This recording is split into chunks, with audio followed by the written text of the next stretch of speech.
Former President Trump talked exclusively with NewsNation on Election Day, and he endorsed more than 330 candidates this campaign season. One he notably did not endorse, Florida Governor Ron DeSantis, at least not in this cycle. The rising GOP star won the race early in the night as results came in. Here is what Trump told NewsNation about why he started name-calling the governor. Why call him Ron DeSanctimonious?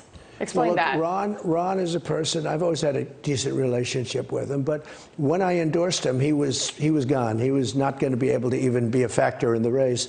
And as soon as I endorsed him, within moments, the race was over. And I thought that he could have been more gracious, but that's up to him.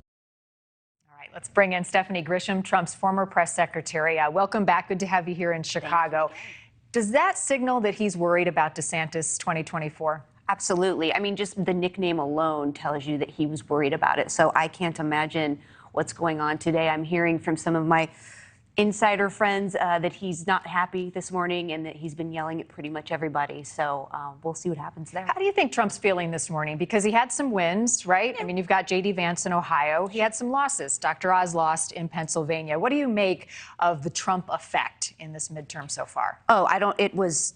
It was not good. You know, I've got Republicans telling me, and I think this too, he put some bad candidates forward. We should have won in a much bigger way. When you've got a very unpopular president like Biden, we've got our problems with the economy, with inflation, with crime, with immigration.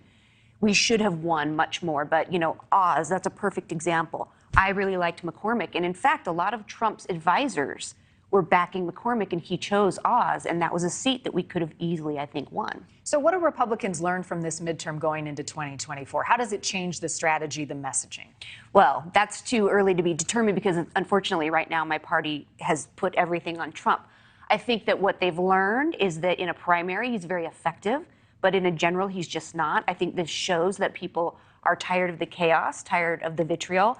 And I think that DeSantis winning like he did and turning Broward County red, I think that'll make people start thinking. Again, I know there's donors right now, donors who were very squarely in Trump's corner, who are not happy at all with these results. What about a state like Georgia, where we see such a close race, where the Republican governor, Brian Kemp, goes on to win pretty handily against Stacey Abrams, but then you've got this Raphael Walker matchup that is tight. We're likely going to see a December 6th runoff. Did Republicans miscalculate Walker in this race and his ability to overcome?